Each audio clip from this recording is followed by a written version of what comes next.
자, 거기 보시면은 이제 전통적 지대론이다라고 명시가 되어 있어요. 그죠? 거긴 별표 하나 하시는 거죠. 그러니까 제목을 기초로 해서 잘 정리하시면 되는데,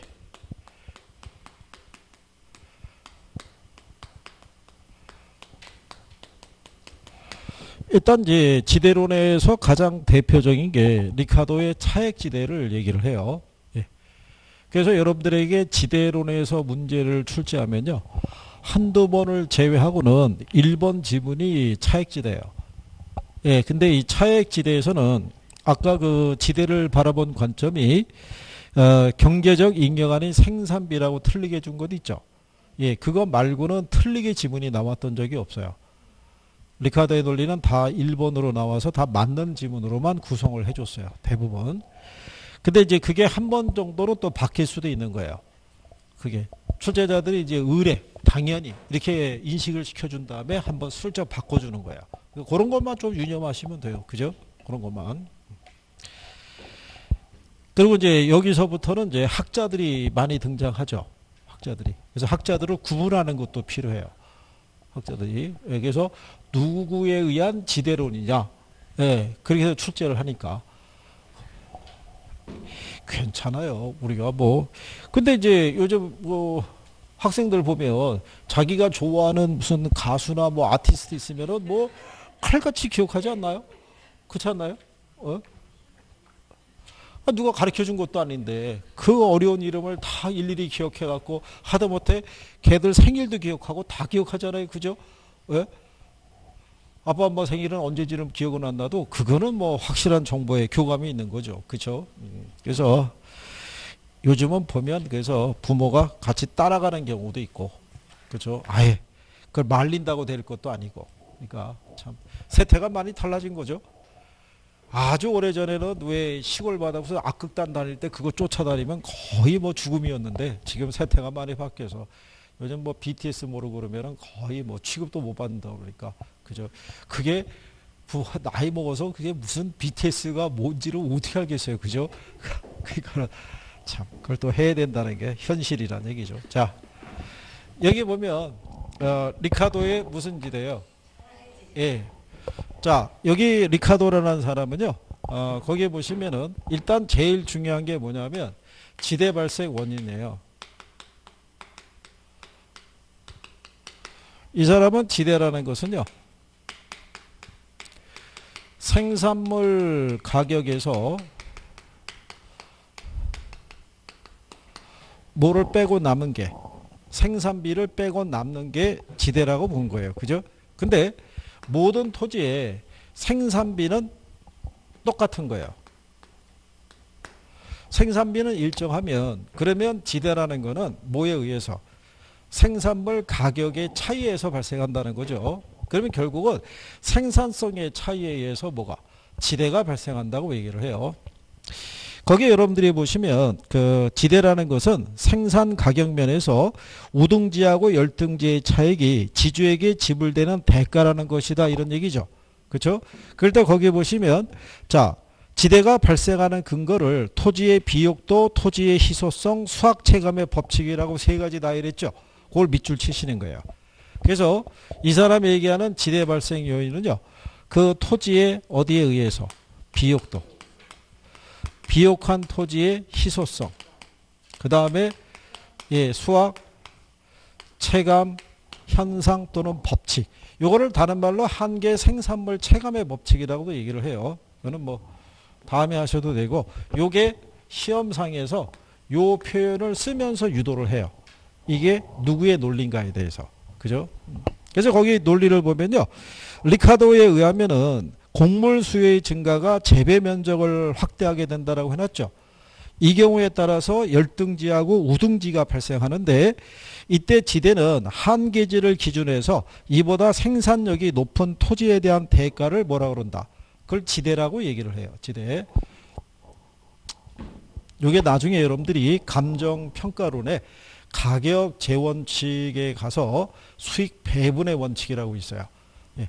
그때 이제 요 논리가 거기서 다시 설명이 또 돼요. 자, 그러면 이 사람의 얘기는 뭐냐면요, 거기 무슨 토지가 있어요?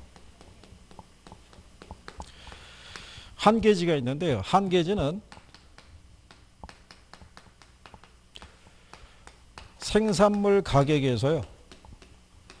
뭐를 빼고 나면 생산비를 빼고 나면은 나머지가 뭐예요? 지대잖아요. 그러면 예를 들어서 이런 거예요. 여기 토지가 있어요. 그죠? 자, 이 토지를 매개해서 우리가 생산을 하려고 그래요. 그죠? 근데 토지만 가지고는 생산할 수가 없죠. 그러면 토지 말고 생산 요소가 뭐 있어요? 노동하고 자본이 투입되겠죠. 근데 노동과 자본에 대한 대가를 줘야 되잖아요. 노동에 대한 대가로 뭐? 임금. 자본에 대한 대가로 이자 줘야 되잖아요. 그게 50만 원, 50만 원씩 줘야 돼요. 그죠? 그러면 두 개를 합하면 얼마겠어요? 근데 이 토지에서는 수학을 통해서 100만 원의 수익밖에 안 나와요. 그러면 100에서 100을 빼면 제로잖아요. 지대가 발생하지 않죠. 이 토지를 한계지라고 그래요. 근데 여기서의 뭐가 있냐면, 자, 우리가 생산 요소 그러면 토지와 노동과 자본이 있잖아요. 근데 여기에 보면은 생산에 대한 대가를 노동하고 어디에만 줘요? 자본에다만 주잖아요. 그 토지는 왜 대가가 없겠어요? 토지는. 리카도는, 고전학파는 토지는 자연물인 거예요. 그러니까 생산 요소가 아닌 거예요. 생산하기 위해서 투입하는 요소이면 틀림이 없지만 인간에 의해서 만들어진 노동과 자본하고는 성격이 다른 거예요. 그러니까 토지 사용에 대한 대가는 지불할 필요가 있다 없다? 없는 거예요. 그러니까 토지 외에 다른 생산 요소의 그 사용에 대한 대가를 줬죠. 주고도 남는 게 있겠죠. 만약에 이 땅이 기름지다면, 그죠? 얘가 한계지잖아요. 한계지보다 조금 더 기름진 땅은 이 토지에서도 100만 원이 아니라 110만 원 나올 수 있어요, 없어요? 그러면 노동과 자본에 대한 대가를 지불할 때 생산비가 일정하잖아요. 그죠?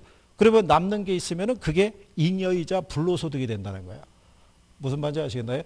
그러면 한계지보다 조금 더 기름진 땅에서는 차익이 발생하겠죠. 그 차익만큼을 농부가 누구에게? 지주에게 지대로 줘야 된다는 거예요. 그러면 안 주면 어떻게 되겠어요? 그러니까 예를 들어서 이런 거죠. 한계지가 만약에 D지예요. 그죠? 그럼 얘보다 생산성이 조금 좋은 게 C지라고 할 수 있죠. 그럼 얘 100만 원 나오는데 얘는 110만 원 나와요. 그럼 남는 차익이 10만 원은 있죠. 이거를 이 농부가 가져갈 수 있다 없다? 농부가 못 가져가요. 왜? 경쟁에 의해서. 만약에 10만 원을 농부가 가져가려고 그러면 이 땅을 경작하고 있는 농부가 이 땅의 지주를 찾아가서 얘기하는 거예요. 나에게 이 땅을 경작하게 해주면 남는 차익인 얼마를? 10만 원을 너에게 지대로 지불하겠다고. 그러니까 이 토지를 계속 경작하려고 그러면 농부는 남는 차익을 누구에게 줘야 돼요? 그렇죠. 지주에게 지불을 해줘야 되는 거예요. 그래서 가장 생산성이 낮은 한계를 기준으로 이거보다 생산성이 높은 토지하고의 차익이 발생하겠죠. 그게 결국 뭐가 된다는 거예요? 그게 지대가 된다는 거예요. 그럼 왜 이런 현상이 나타나냐면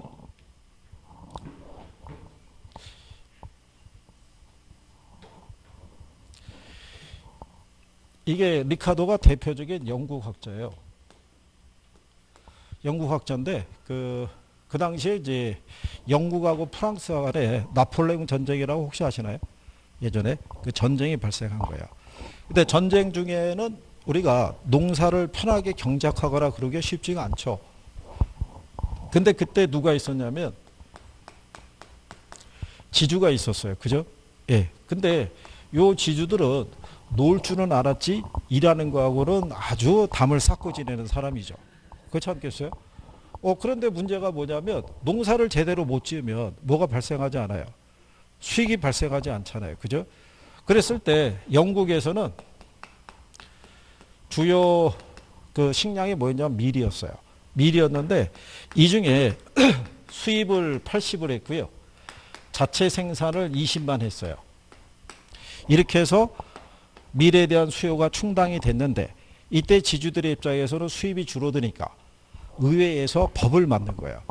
이게 혹시 곡물법이라고 들어보셨나요? 이걸 제정한 거예요. 뭐를? 곡물법을. 곡물법을 제정해서 이 수입을 금지시켰어요. 그러면 수요에 비해서 뭐가 부족해요? 공급이 부족한 거예요. 그러면 만약에 이렇게 생각해 보세요. 우리가 만약에 농지가 이렇게 있을 때요. 모든 농지의 등급이 똑같은 건 아닌 거예요. 그죠?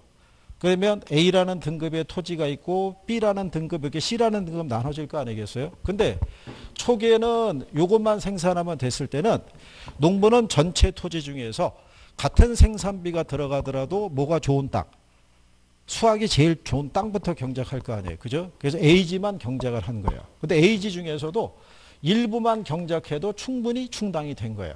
그죠? 그러면 요거 경작하고 있을 때는 지대가 발생한다, 안 한다? 안 하는 거예요.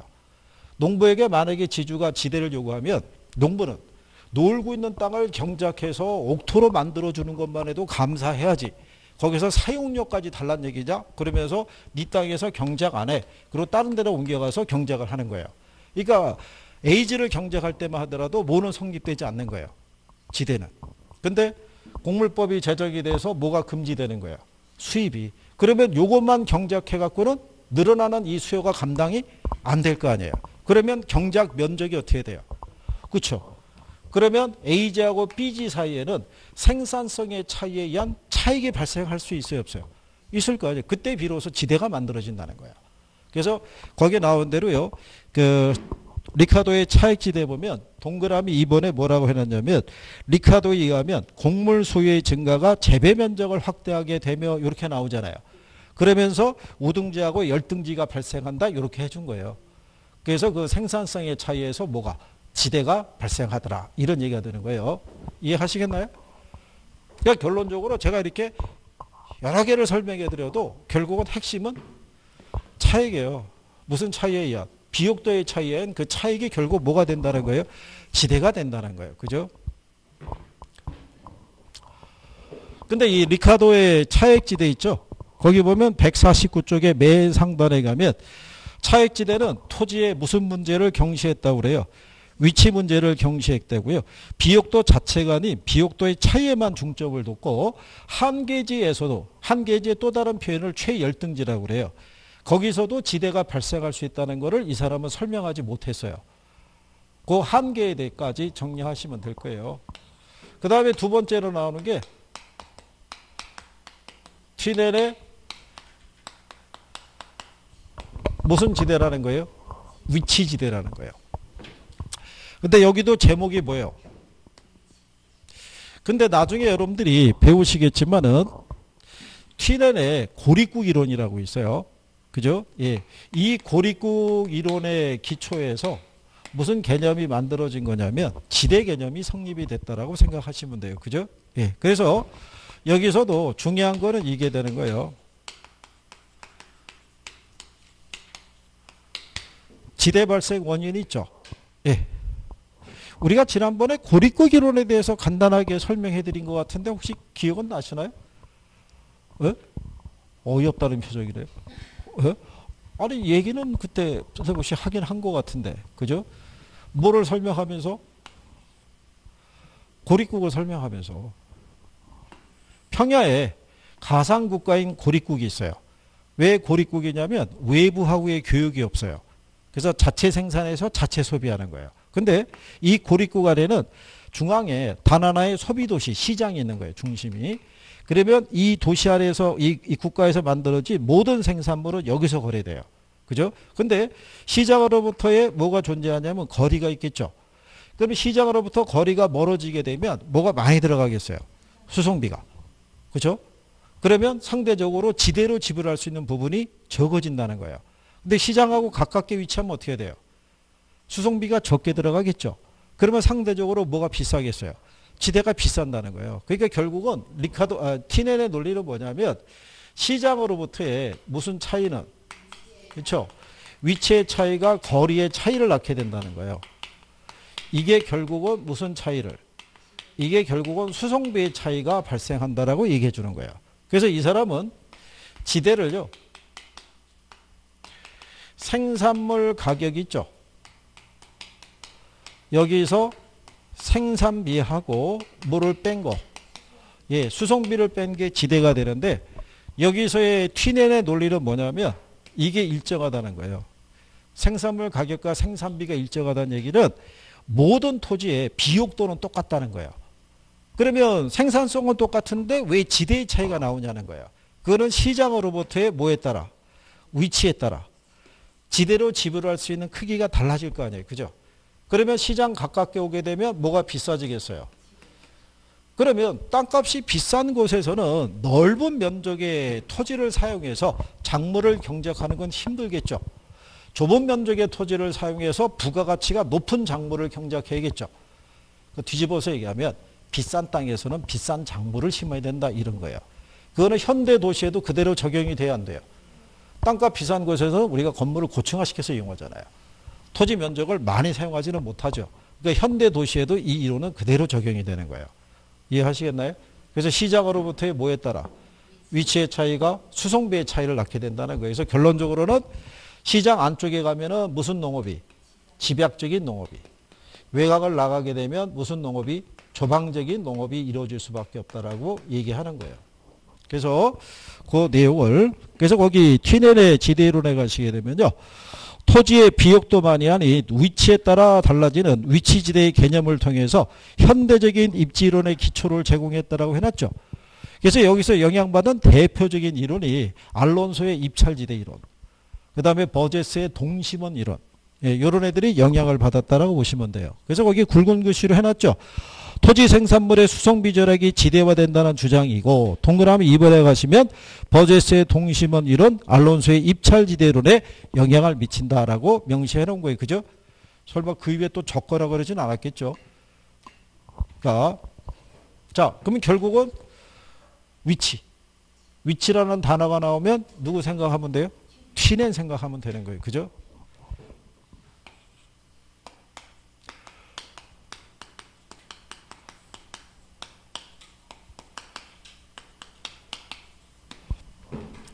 자, 그 다음에 이제 마르크스의 절대지대예요. 그죠?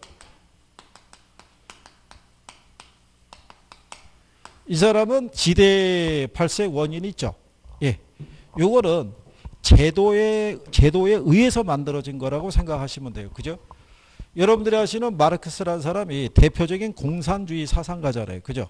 공산주의하고 자본주의의 가장 큰 제도상의 차이가 뭐라고 그랬어요? 가장 큰 제도상의 차이가 공산주의하고 자본주의. 사유재산 제도예요. 사유재산. 공산주의는 사유재산을 인정하지 않잖아요. 근데 자본주의는 사유재산 제도를 인정을 해야 하네요. 인정을 한다는 얘기잖아요. 그래서 이 공산주의 국가에서는 모든 토지는 다 국유화되어 있잖아요. 근데 자본주의 경제에서는 사유화가 되어 있잖아요. 그렇잖아요. 그래서 이거를 이 토지를 소유하고 있다는 자체만으로도 뭐가? 지대가 발생한다는 논리를 제시한 거예요. 그죠? 토지를 소유하고 있다는 얘기는 그 토지에 대한 독점적인 뭐를 갖고 있는 거예요.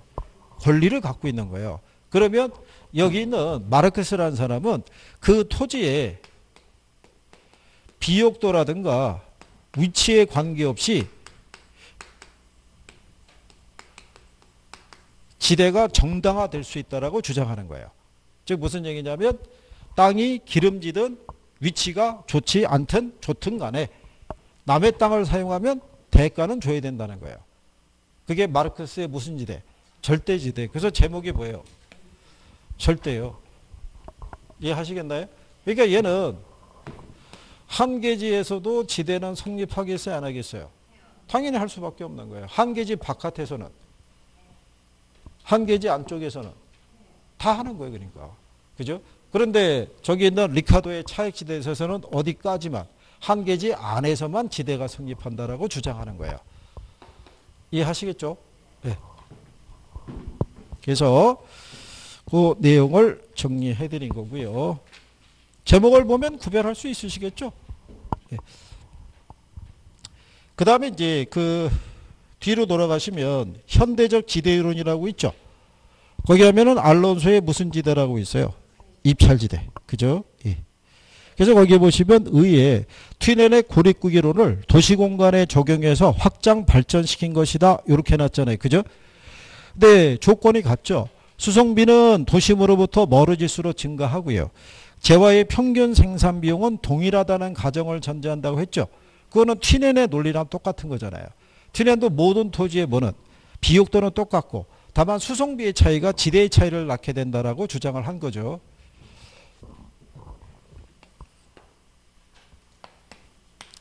얘도 별표 하셔야 돼요.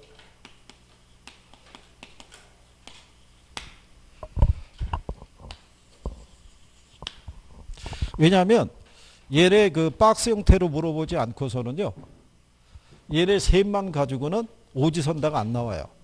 그러니까 얘네까지는 등장을 해야 돼요. 근데 요즘 또 패턴이 뭐냐면 섞어요. 지대론, 도시공간 구조이론, 입지론에 대한 거를 섞어서 내요. 섞어서. 그게 이제 일종의 패턴이에요. 무슨 패턴이냐면 이 지대론이라고 그래서 맨날 차액지대, 위치지대, 절대지대, 지금 하는 예를 들어서 입찰지대, 준지대 이러면은 맨날 5개 지문만 나오면 학생들이 다른 걸 공부를 안 할 거 아니에요. 요것만 알면 끝날 거 아니에요. 그죠? 그러니까는 빼버리고 도시공간 구조이론을 집어넣든가 입지론을 집어넣든가 해서 조금 더 범위를 확대시켜 가는 거예요. 패턴이. 그래서 한번 그렇게 나오고 난 다음에 다시 원래 위치로 돌아가요. 네, 그게. 왜냐하면 제한된 범위 안에서 출제해야 되잖아요. 그죠? 그러니까는 출제자 입장에서도 너무 많이 벗어나서도 곤란하고. 그죠? 예, 그런 논리가 좀 있는 거죠. 이게 빨리 여러분들이 궤도에 올라서야 저희가 구두로 설명하면서 진도가 좀 빨리빨리 나갈 텐데 지금 그러지를 못하고 있는 거예요. 그죠? 그리고 아니 표정만 우아하게 하지 말고 그죠? 뭔가 이게 반응이 나타나는가 이래야 되는데 그죠? 걱정이란 얘기죠. 이거.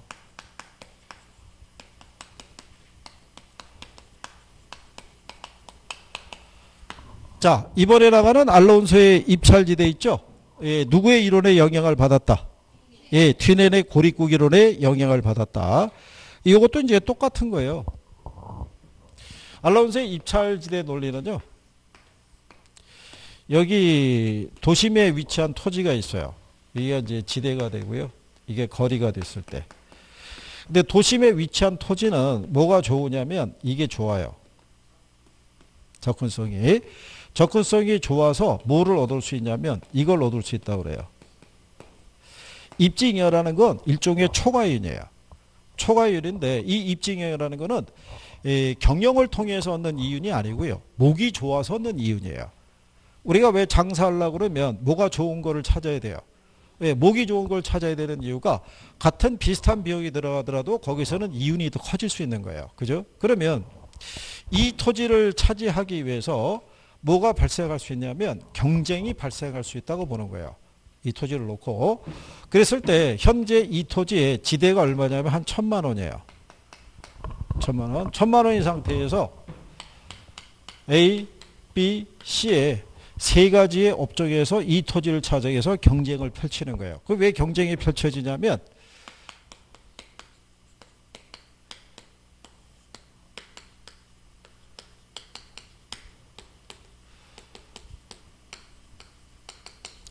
여기 세 개의 업종은요. 여기 지금 현재 지대가 얼마예요? 예, 1,000만 원의 지대를 지불하고도 각각의 700, 500, 300의 수년가를 얻을 수 있는 거예요. 그리고 여기 보면 요 700, 500, 300 있죠.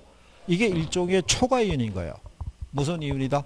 초과이윤. 그러니까 1,000만 원의 사용료를 지불하고도 각각의 이런 이윤을 기대할 수 있는 거예요. 그러니까 당연히 1,000만 원은 당연히 지불하고 여기를 차지해서 경쟁이 펼쳐지겠죠. 근데 그렇게 경쟁이 펼쳐지다 보면 여기 있는 토지 소유자는 누구하고 계약하기가 참 번거롭잖아요. 그죠? 그래서 경쟁에 의해서 그거를 바탕으로 뭐가 올라가겠어요? 지대가 올라가는 거예요. 그러면 A, B, C 세 개 업종 중에서 누가? 그렇죠. A가 여기를 차지하는 거예요. 왜냐하면 A는 700만 원까지는 추가로 지불할 수 있어요. 그래도 무슨 이유는 얻을 수 있어요?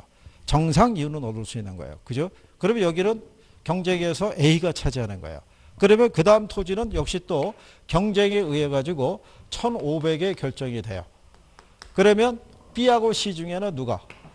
그렇죠. B가 이 토지를 사용할 수밖에 없는 거예요. 그러면 나머지 토지도 역시 경쟁에 의해서 1,300을 지불할 수 있는 누가? 있죠. C가 이 토지를 차지하게 되는 거예요. 무슨 말인지 아시겠나요? 이 과정을 통해서 알론소라는 사람은 도심을 기점으로 상업, 주거, 공업적인 요소가 나타난다라고 얘기하는 거예요.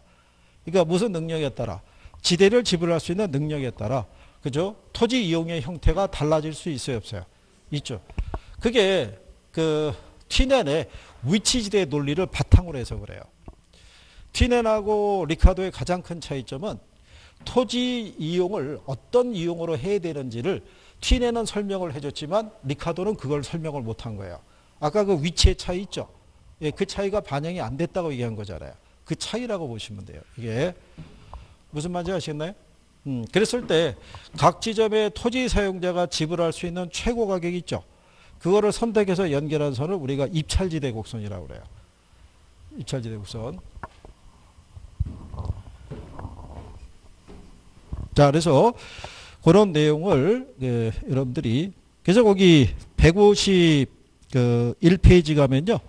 맨 상단에 니은에 가면 입찰지대 곡선은 도심으로부터 한 개 지점까지 각 지점의 토지를 경매에 붙인다고 할 때 토지 이용자가 부를 수 있는 최고 가격인 거예요. 여기 각각의 가격을 보면 이 이상의 가격은 지불할 수 있어요, 없어요? 지불할 수가 없죠. 그죠? 그래서 여기는 입찰지대라는 것은 초과 이윤이 0이 되는 수준의 지대예요. 그러니까 무슨 이윤만 얻을 수 있는 거예요? 정상 이윤만. 그죠? 그래서 제목이 입찰지대.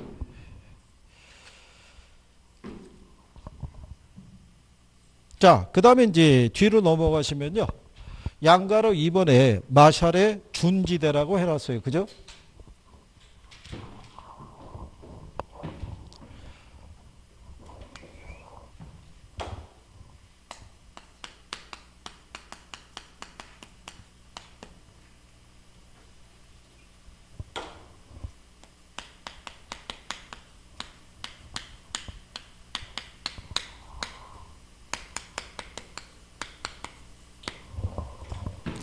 그리고 이게 마샬로 나오든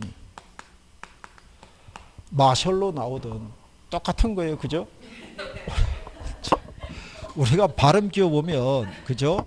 영국식, 미국식의 발음의 차이가 좀 있어요, 없어요? 이게 이렇게 해서 나왔고 이렇게도 나왔다고요. 아니 이렇게 나왔다고 이 사람이 아니라고 생각하면 어떻게 하겠다는 거예요. 그분 선생님 그 얘기 듣고 쓰러질 거 아니에요. 선생이 이건 가르쳐줬는데 이건 안 가르쳐줬다고 그러면 진짜 시험에 이렇게 나온 거예요.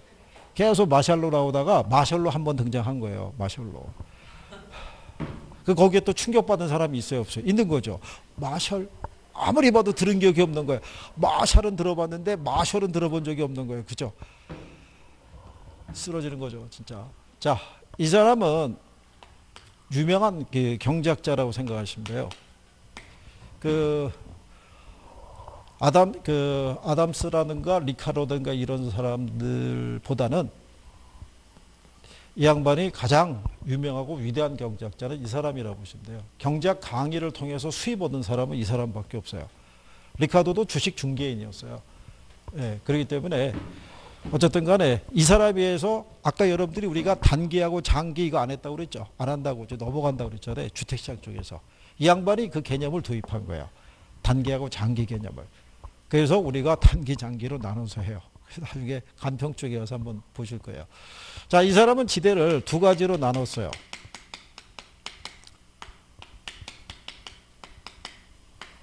순수지대하고요. 준지대에 두 가지가 있다고 주장을 한 거예요. 요 순수지대는요. 토지와 같은 어디에서? 예, 자연물에서 발생하는 지대를 순수지대라고 명명을 하는 거예요. 예전에 이 양반이 번역한 거에 따르면 자연의 은혜로운 선물 있죠. 그거를 지대라고 얘기를 한 거예요. 그걸 순수지대라고 얘기한 거고요. 준지대는 누구에 의해서?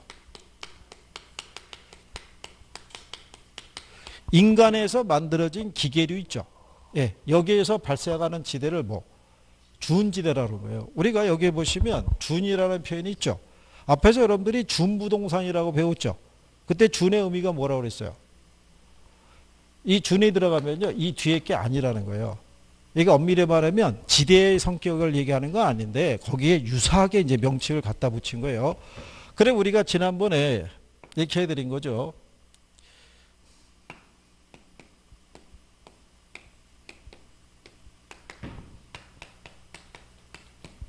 자, 토지하고 건물이 있을 때요. 단기 있죠? 예. 단기의 토지의 물리적 공급은 돼야 안 돼요? 왜 안 될 거 아니에요? 건물은요? 예? 건물도 안 돼요. 단기는. 단기는 수요가 증가하더라도 건물을 지어서 생산하기까지는 뭐가? 시간이 많이 걸리잖아요. 그러면 건물도 수요에 비해서 뭐가 부족하면, 공급이 부족하면 여기 자연물인 토지랑 마찬가지로 가격이 뛴다고요. 그러면 단기적으로는 이윤이 발생할 수 있어요, 없어요? 있을 거 아니에요. 근데 장기가 되면 얘는 여전히 생산이 안 되죠. 얘는 생산이 돼야 안 돼요. 생산이 되죠. 그러니까는 요 초과수요에 대한 논리가 사라지는 거예요. 그러니까 얘는 단기에만 성립할 수 있는 성격이지 장기에는 경쟁에서 뭐가 된다? 소멸된다고 생각하시면 돼요. 그래서 준지대라는 거는 언제만 성립할 수 있다는 개념이에요. 단기만. 장기에는 생산을 증가시킬 수 있기 때문에 소멸되는 개념이라고 보시면 돼요. 그게 여러분 시험에 언급이 된 거예요. 그죠? 그래서 이제 이런 내용을 거기 이제 마셜의 준지대 가시면요. 동그라미 2번에 이렇게 돼 있어요. 즉 자연의 선물이 토지에서 얻어지는 소득을 지대라고 하는 것을 본떠서 어떤 공업 생산에 있어서 공장 기계와 같은 내구 자본 설비의 용역에 대해서도 지급하는 대가를 뭐라고 그런다? 준지대. 그러니까 토지 외에 다른 생산 요소에서도 지대 개념은 성립할 수 있다라고 얘기하는 거예요. 신고전학파의 대표적인 사람이 마샬이에요. 또. 그래서 따라서 이제 그런 내용을 정리하신 거죠.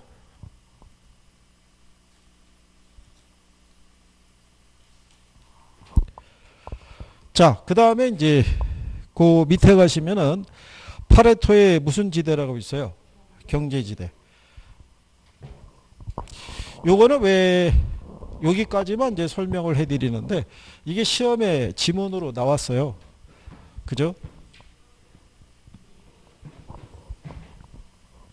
작년 여러분 시험에. 그래서 여기까지는 설명을 해드리는 거죠.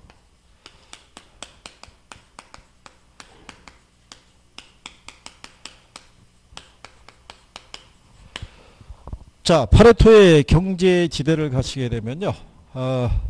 생산자의 총 수입이 있죠. 총 수입은 전용 수입하고요. 경제 지대의 합으로 되어 있어요. 이거를 여러분들이 경제할 때 배우신 거예요. 경제할 때. 자, 그럴 때 전용 수입이 있고 그 다음에 뭐가 있다? 경제 지대가 있어요. 그죠? 이게 제목을 바꿔서 나온 거예요. 제목을 바꿔서. 그래서 거기 보면 전용 수입이라고 해놨죠. 전용 수입이란 기회비용의 의미가 있는 수입으로서 어떤 생산 요소가 다른 용도로 전환하지 않고 현재 용도 그대로 사용되기 위한 최소한의 지급, 대가, 보수, 이걸 우리가 전용 수입이라고 그래요. 근데 경제지대라는 것은요, 총 수입에서 전용 수입을 제외한 나머지 차익을 얘기를 해요. 일종의 초과이윤이다라고 생각하시면 돼요. 그죠?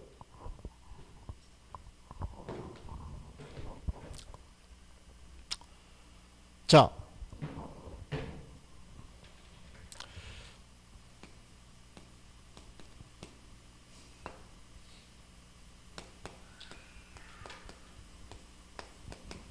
지난번에 한번 말씀드려지 모르겠는데 우리나라의 그 현직 변호사 있죠. 그러니까 사법고시를 패스해서 사법고시 연수원 출신이에요. 지금의 로스쿨이 아니라. 그죠? 이 변호사, 현직 변호사인데 이 사람이 이 공무원 시험에 응시했어요. 응시해서 필기 시험에 합격을 했어요. 그래서 그게 이슈가 된 거예요. 아니 현직 변호사인 사람이 왜 그것도 구급 공무원 시험에 응시를 해서 그걸 필기 시험에 합격을 한 거예요. 그래서 이제 면접만 남겨놓고 있는 상태였어요. 그래서 기자들이 면접 장소에 진을 친 거예요. 쫙 해서 나오면 인터뷰하겠다고. 그래서 이 사람이 부담을 느껴서 안 나타났어요. 그죠? 근데 만약에 이렇게 생각해 보세요. 이 연봉이 제가 정확하게 얼마인지는 모르겠고요. 그냥 가정만 했을 때 연봉이 한 3천이라고 생각하자고요. 그죠? 그러면 변호사로서의 업무를 수행해서 받는 만약에 수익이 3천만 원이라고 그러면 이 사람은 굳이 이 시험을 응시하지는 않았을 거라고 봐요. 그렇지 않겠어요? 같은 3천이면은 사회적인 그 우리가 일반적인 인식하는 지휘관계를 보면은 여기가 훨씬 낫다고 생각할 거 아니에요. 그죠? 근데 이 사람이 이 시험을 응시했다는 얘기는 무슨 의미겠어요? 수입이 여기에도 못 미쳤다는 얘기죠. 무슨 말인지 아시겠나요? 그러니까 현재 직업에, 현재 용도에 계속 그대로 유지하기 위해서 받아야 될 최소한의 보수가 전용 수입인 거예요. 무슨 말인지 아시겠나요? 그래서 우리가 생산의 기업이라고도 얘기를 하는 거예요. 그죠? 근데 대형 로펌이 있죠. 대형 로펌에 가면요. 연봉이 1억 이상인 변호사들이 또 있어요. 그죠? 그러면 이 사람들은 왜 다른 사람보다 더 많은 뭐가 수입을 보장을 받겠어요? 1억 3천 차이면 7천이잖아요. 다른 사람보다 더 많은 보수를 받는 경우죠. 이유로 왜 그렇다? 어? 이유는 희소한 거예요. 요즘은 옛날에는 그 사법고시 합격하면 열쇠가 3개 뭐 이런 전설이 있죠. 지금은 전설인 거예요. 네, 그러니까 지금은 저기 변호사 1000명 시대예요. 그죠? 그러니까 요즘은 이 변호사 로스쿨 나와갖고 변호사 시험에 합격했다고 해서 집에서 잔치 열거나 그러진 않아요. 그죠? 조금 오래됐죠. 그 강의하시는 분 자제들 중에 보면은 이 사법고시 예전에 합격했던 선생님들이 있는데 그때 뭐라고 했냐면 옛날 같으면은 사법고시 합격하면 동네에서 잔치 열렸다고요. 막 그 동네에 있는 뭐 예를 들어서 유력 뭐 집 와서 인사하고 뭐 난리가 나고 그랬었는데 그때 그 양반 자제가 합격을 대학교 재학 중에 합격을 했어요. 합격을 했을 때 축하합니다 그랬더니 뭐라고 하냐면 아니야 연수원 나와봐야 알아 이렇게 얘기하는 거예요. 그러니까 연수원 성적이 좌우하는 거예요 미래를. 그러니까 연수원 성적이 뭐 1, 2, 3등 안에 들어 수석이거나 이렇게 되면 대형 로펌에서 스카우트해 가는 거예요. 무슨 말인지 아시겠나요? 연수원 성적이 일정 등수 미만이 되면 혼자 나와야 돼요. 나와야 되는데 할 데가 없잖아요. 그러니까는 변호사들도 명함 들고 영업하러 다녀야 되는 거예요. 이게 많아지니까 숫자가. 무슨 말인지 아시겠나요? 네, 그래서 이 경제지대라는 게 그래서 여러분들에게 지난번에 이거 한 거 아니에요.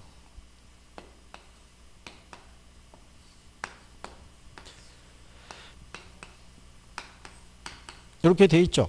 예. 네, 그러면 여기서 이 생산자의 총 수입이 얼마겠어요? 100 곱하기 10이면 1000이잖아요. 이 면적이 생산자의 총 수입이라고요. 수입인데 요 중에서 생산자는 요것만 받아도 생산할 수 있다고요. 그러니까 이 면적이 전용 수입이라고요. 그죠? 근데 시장 가격이 100원에 결정이 됐죠. 그럼 남들 이만큼이 잉여잖아요. 이게 경제지대라고요. 우리가 균형할 때 해봤잖아요. 균형할 때. 왜 균형이 도출이 되는 과정에 대해서 한번 얘기했다고요. 그죠? 괜찮아요. 또 할 거니까. 편하게 생각하시면 돼요. 그죠? 네. 그러면 생각해 보세요. 전용 수입하고 경제지대가 있죠? 그러면 공급이 탄력적일 때 초과율이 많아지겠어요? 비탄력적일 때 초과율이 많아지겠어요? 상식적으로. 자, 공부 잘하는 사람이 많으면 우리가 높은 보수 주겠어요? 안 줄 거 아니에요. 희소하니까 주는 거 아니에요. 그러니까 비탄력적일수록 경제지대가 커지는 거예요.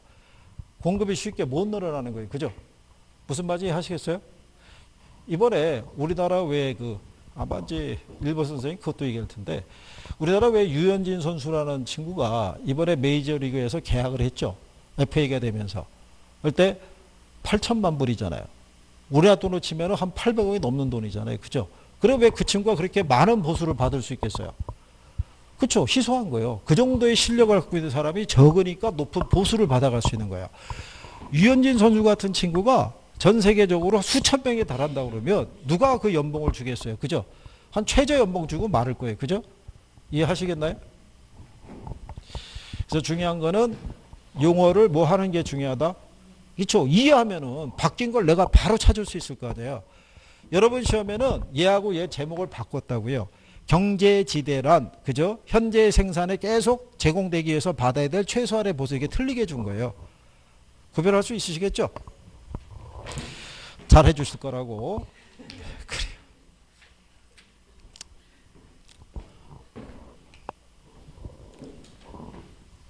그러니까 그러저나 우리도 전원이 다 모인 적은 거의 없는 것 같아요. 그죠? 예, 그 제가 볼 때는 로테이션으로 그죠?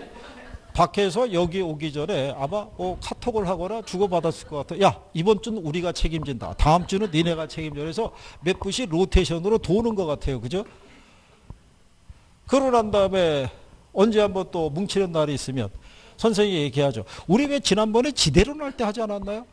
그러면 들었던 사람도 못 들은 채, 참석 안 한 사람도 역시 같이 못 들은 채, 그러면 선생님 참 외롭잖아요. 그죠? 여기서 뭔가 반응이 있어야 되는데, 그죠? 그러니까 뭐 물어봐도 답도 없고 막 그런 거죠. 뭐라 그러겠어요. 자, 그 다음에 이제 155페이지에 가시면 도시 내부 구조이론 또는 도시공간 구조이론이라고 있어요. 예.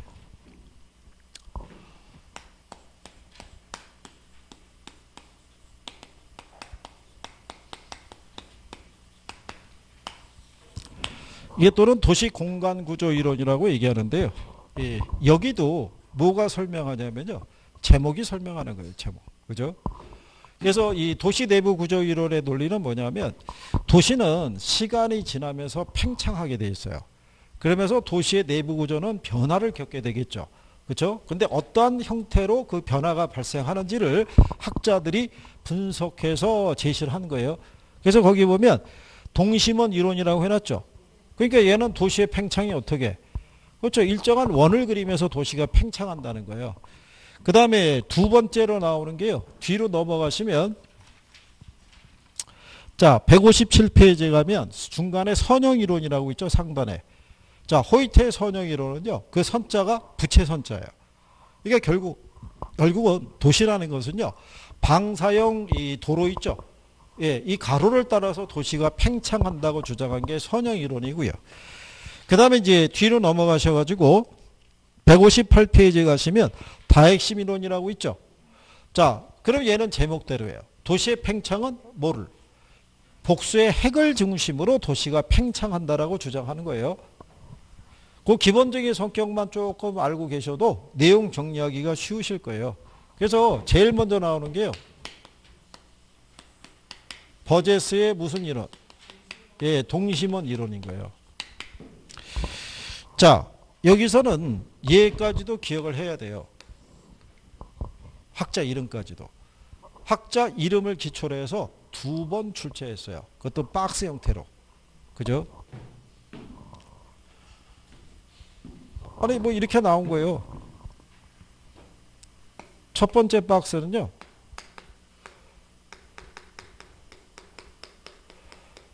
버제스가 주장했다. 해리스하고 울반이 주장했다. 그러니까 무슨 이론이냐를 물어본 거예요. 지문을 주고. 근데 여기 뭐라고 했어요? 버제스가 아니라 호이트라고 줬어요. 호이트. 아까 우리가 호이트의 선형 이론이라고 그랬죠? 1번 지문이 선형 이론이었어요. 이거 보고 찍으라고 준 거고. 이것도 최근에 나온 게 버제스하고 누가? 해리스하고 누가? 울만이. 그러면 무슨 이론이냐면 다핵심 이론인 거예요. 그거 보고 찍으라고 준 거예요. 그냥. 그래서 어쩔 수 없이 학자들의 이름도 같이 정리가 돼야 돼요. 그죠? 네. 근데 여기는 요 동심원 이론 있죠? 아까 누구의 영향을 받았다고 그랬어요?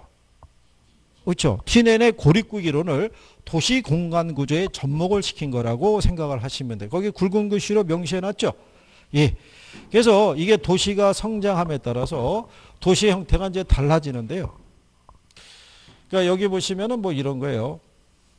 중앙에 여기 보면 중심 업무지구라고 있어요. 이거를. 그 다음에 얘를 둘러싸고 누가 존재하냐면 이걸 우리가 점이지대 또는 천이지대 뭐 이렇게도 얘기를 해요. 근데 요 점이 또는 천이지대라는 거는 주거하고 상업하고 공업적인 기능이 섞여 있는 지역이에요.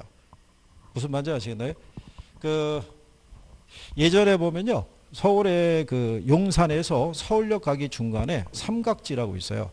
삼각지 쪽에서 우회전, 그러니까 용산 쪽에서 넘어가다 보면 우회전하면 이태원으로 빠지는 거고 쭉 지져 올라가면은 그 이제 서울역 방향으로 빠지는 거예요. 그 주변이 이런 지대예요. 거기가 이 공장도 있고요. 그 다음에 일부 주택도 있고 일부 상업적인 요소도 같이 섞여 있는 지역이에요. 거기가. 그러다가 예전에 혹시 오래된 노래 중에 보면 삼각지 로타리 뭐 이런 노래 혹시 들으신 적 있나요? 거기 원래 로타리가 있었어요. 근데 그 로타리가 철거됐어요. 철거되고 지금은 좀 많이 변모를 한 이제 그런 지역이죠. 그래서 여기 있는 이제 점이대라는 게 그게 두 개가 다 섞여 있는데 여기 안에 가게 되면요. 내측이 있고 외측이 있어요. 그죠? 그래서 내측은 뭐가 있냐면 경공업지구 있죠. 경공업이니까 그냥 공장이 있다라고 생각하시면 되고 외측은 뭐가 존재하냐면 여기를 우리가 태화주거지구라고 얘기하는데 그냥 간단하게 불량주거지라고 보시면 돼요. 자, 시대적인 배경을 본다 그러면요. 1930년대 이론이에요.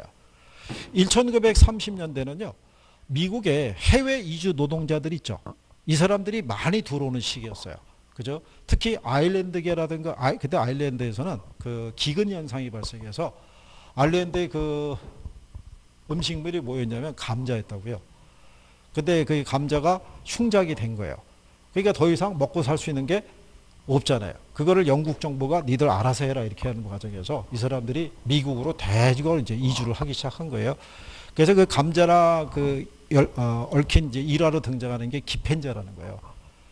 나중에 한번 시험은 안 나오니까. 어쨌든 간에 그 사람들이 들어왔어요. 들어왔으면 일자리를 찾아야 되잖아요. 먹고 살려고 그러면. 그러니까 특별한 기술이라든가 뭐 학식이 없으면은 단순 노동을 제공하고 돈을 벌어야 되잖아요. 그러니까 여기에 취직한 거예요. 그럼 취직하면은 뭐를 정해야 돼요? 주거를 정해야 되는데 돈이 없잖아요. 근데 그 당시에 1930년대에 미국의 사회상이라는 건요. 대부분 웬만큼 사는 중산층 이상은 다 교외에 거주하고 있었어요. 거기서 평균 한 4인 가족 기준에서 여기서 거주하고 있었고 도심 주변에는 공장들이 빽빽하게 들어서 있어서 주거 환경이 별로 좋지는 않았다는 얘기죠. 근데 여기 이렇게 살고 있다가 여기서 주거지 정했잖아요. 예, 정에다가 일정한 기간이 지나면 소득이 높아지겠죠. 또 저축한 돈도 있으니까. 그러면 여기서 거주지가 어떻게 돼요? 분화되는 거예요. 조금 더 괜찮은 주거 환경을 찾아서 공간에 이제 이동해서 누가 등장하냐면 저소득층의 주거지가 등장해요. 그러다가 여기서도 몇 년 지나면 소득이 증가하면 조금 더 나은 주거 환경을 찾아서 거주지가 분화가 되겠죠. 아까 우리가 주거분리 얘기했잖아요. 이런 식으로 분화가 되는 거예요. 그러면 누가? 고급 주거지구와. 그리고 마지막에 등장하는 게 그게 통근자지대예요. 그래서 이 통근자지대는요. 시 외곽에 예를 들어서 사립학교 있죠. 사립 뭐 중고등학교, 뭐 초등학교가 다 여기 있고, 그죠? 예, 그래서 대부분 여기가 주거 환경이 꽤 괜찮은 거예요. 그래서 이 중에서 남편만 일로 출퇴근하는 거예요.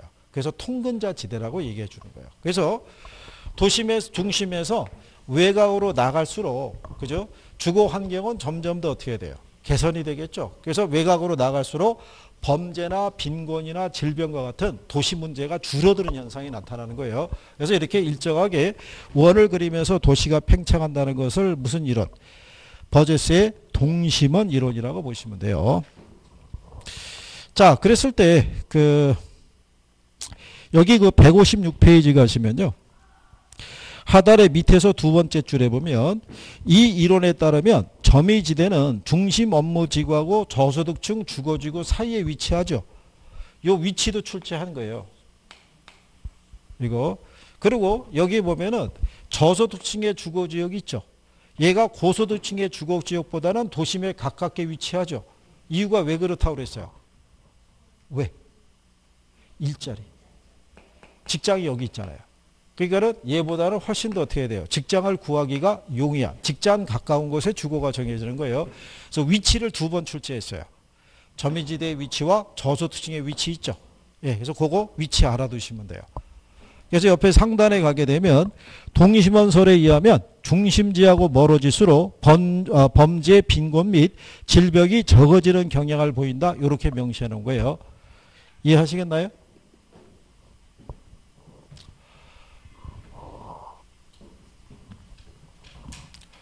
그 다음에 호이트의 무슨 이론이 있어요? 예, 선형 이론이 있어요. 자, 호이트가 얘기하는 건요, 도시의 팽창이 있죠. 교통축을 중심으로 도시가 팽창한다고 보는 거예요. 거기에 보면은 선형 이론이라고 157페이지에 나와 있죠. 호이트에 의해서 동심원 이론을 수정 보완한 것으로 1939년에 미국의 142개 도시의 주택 자료를 바탕으로 연구했다고 해놨죠. 그래서 버제스의 이론보다는 조금 더 현대적이고 조금 더 우수한 이론이라고 얘기하는 거예요. 여기 버제스의 동심원 이론은 딱 이 시카고시 하나만 갖고 연구한 거예요. 근데 이거는 미국의 몇 개 도시, 142개 도시를 기준으로 모형을 만들었기 때문에 조금 더 실증적이라고 얘기해 주는 거예요. 그러니까 여기도 도시의 중심이 있죠. 그죠? 중심을 기준으로 해서 이렇게 원을 그리면서 도시가 팽창할 수 있는데 이렇게 일정한 간격을 두고 도시가 팽창하는 건 아니고요. 이 중심으로부터 뭐가? 도로 있죠. 방사형 도로가 만들어지는 거예요. 그죠? 그래서 이 방사형 도로를 기준으로 해서 도시가 팽창한다라고 얘기를 하는 거예요. 그죠? 이 상태가 있으면 외부에서 일로 들어오기 쉽지 않은데 이렇게 방상이 되어 있으면 외부에서 도심으로 들어오기도 쉽죠. 도심에서 외곽으로 나가기도 쉬워지잖아요. 그러면 이 도로를 따라가면은 도시 중심에 쉽게 접근할 수 있겠죠. 근데 이때 이 도시의 중심이라는 데는요, 관공서라든가 기업이라든가 이런 게 다 집약되어 있는 데가 중심 업무지인 거예요. 여기가. 그러면 자, 이 도로가 만들어지면 이 도로변에 뭐가 만들어지냐면 고급 주택가가 들어서는 거예요. 그런데 이 고급 주택가는 주택 가격이 당연히 비싸겠죠. 왜? 자기 집에서 조금만 나가면 바로 도로 타가지고 중심으로 바로 출퇴근할 수 있는 지역인 거예요. 그죠? 그러니까 여기가 고급 주택지가 조성이 되고요. 그 다음에 요 주변으로 누가 있냐면 중산층이 있죠. 중급 주택지역이 요 주변에 이렇게 거주가 형성이 되는 거예요. 이렇게. 그러니까 우리가 예를 들어서 중심이 있으면 중심 주변에는 여러 가지 시설이 있으니까 거기에 소득이 높은 사람이 있고 거기서 옛날 같으면 조금 더 안쪽으로 들어가면 이제 중산층이 살고 뭐 이런 구조라는 거죠. 그러면 저급 주택지역이 있죠. 저급 주택지역은 반대 있는 거예요. 반대. 그러면 저급 주택지역이 고급 주택지역하고 반대편에 위치하죠. 이유가 왜 그러냐면 아까 우리가 여기 점미지대가 도심 가깝게 위치하고 있었죠. 공장도 여기 있었잖아요. 이게 이제 도시가 팽창하면서 도심에 대한 이제 주거환경 정비 사업이라는 게 발생하면서 도심에 있었던 공장지구, 불량주거지가 다 외곽으로 밀려난 거예요. 그래서 얘네들이 여기 있을 때는 요 주변에 누가 있겠어요? 그렇죠. 공장이 이 주변에 있는 거예요. 공장 주변에 요거는 이렇게 입지하는 거죠. 그래서 고소득층의 주거지역과 저소득의 주거지역이 분리되는 현상이 나오는 거예요. 그게 호이트의 무슨 이론? 선형 이론. 그러면 도시의 중심하고 접근성의 양호한 쪽에는 무슨 주거가 있냐면 고급 주택 지역이 도심하고의 접근성이 양호한 지역에 위치하는 거예요. 저급 주택은 오히려 도심으로부터 멀리 떨어진 거. 그게 버제스의 무슨 이론하고 동심원 이론하고 반대적인 논리가 되는 거예요. 이해하시겠나요? 자, 그래서 거기 선형 이론에 중간에 양가로 2번에 가면 내용이 있죠. 그래서 주택 지불 능력이 높을수록 고용 기회가 많은 도심 지역과 접근성이 양호한 지역에 주거 입지를 선정하는 경향이 있다는 거예요. 그죠? 그러면 고급 주택 지역은 주택 가격이 싸겠어요? 비싸겠어요? 그렇기 때문에 소득이라는 게 뒷받침을 해줘야 돼요. 그래서 선형 이론이 성립하기 위해서는 거기 내용에 동그라미 3번 보시면 도시공간 구조의 변화를 야기하는 요인은 교통의 발달 및 뭐하고 소득의 증가하고 밀접한 관계가 있다라고 얘기해 주는 거예요. 그리고 이제 뒤로 넘어가면 다핵심 이론이라고 있어요. 여기서는 자,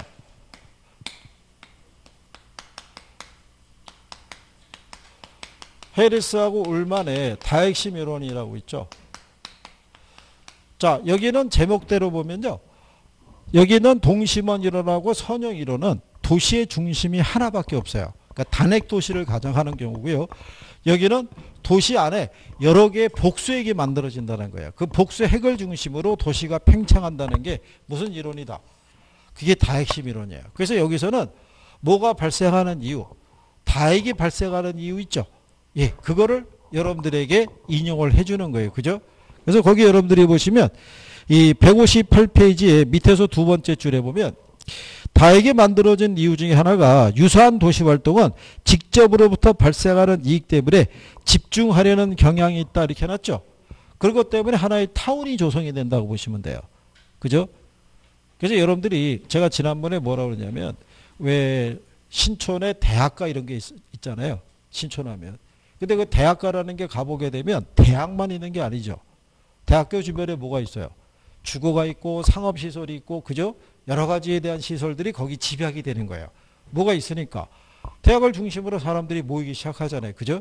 그러니까 그런 애들이 같이 모이는 과정에서 하나의 중심이 만들어진다는 거예요. 그 다음에 옆에 보시면요. 서로 다른 도시 활동 중에서는 직접 불이익이 발생하는 경우가 있다. 이러한 활동은 상호 분리되는 경향이 있다고 얘기하죠. 그걸 입지적 비양립성 이렇게도 표현을 해요. 그러니까 그 얘기는 뭐냐면 그 밑에 가면 그림 나와 있죠. 다핵시민론의 그림. 그림에 가면은 5번이 고급주택지구죠. 근데 6번이 중공업지구잖아요. 그러니까 고급주택지구하고 중공업지구는 서로 멀리 떨어져 있죠. 그렇죠? 서로 인접해 있어봐야 서로의 기능에 아무런 도움이 안 될 거 아니에요. 그죠? 예, 이것 때문에도 분리할 수 있다는 거예요. 그 다음에 도시활동 중에서는요. 교통이나 입지의 측면에서 특별한 편익을 필요로 하는 기능들이 있죠. 산업단지를 조성을 하려고 그러면요. 기본적으로 뭐가 있어야 돼요? 생산해서 수송하기 편리한 철도라든가 항구 있죠. 예, 이런 거를 기본적으로 끼고 있었을 때 유리할 수 있는 거예요. 그죠? 그러니까 걔네를 중심으로 또 하나의 핵이 만들어질 수 있다 없다? 있다. 이런 거예요. 무슨 말인지 아시겠나요? 그래서 일반적으로요. 도시 안에서는 지대지불 능력에 따라 이게 또 업종이 분류될 수도 있어요. 없어요. 그래서 도심에 입주할 수 있는 업종이 있고 외곽으로 밀려나갈 수밖에 없는 업종도 있고 그런 거예요. 그래서 얘네도 가만히 보시면은 뭐가 설명하는 거예요? 제목이. 그죠? 이게 개를 놓고 전체적인 흐름을 먼저 한번 생각해 보세요. 그 얘네가 이해가 되면 그 세부적인 내용도 조금은 받아들이기가 편해지는 거예요. 외우려고 하지 마시고. 그죠? 외우면 안에 문장 바뀌면 또 틀릴 거 아니에요. 헷갈릴 거고. 그죠? 자, 그래서 여기까지 하셨고요. 잠깐 쉬었다가 입진원에 대한 내용을 조금 더 정리하고 마무리하죠.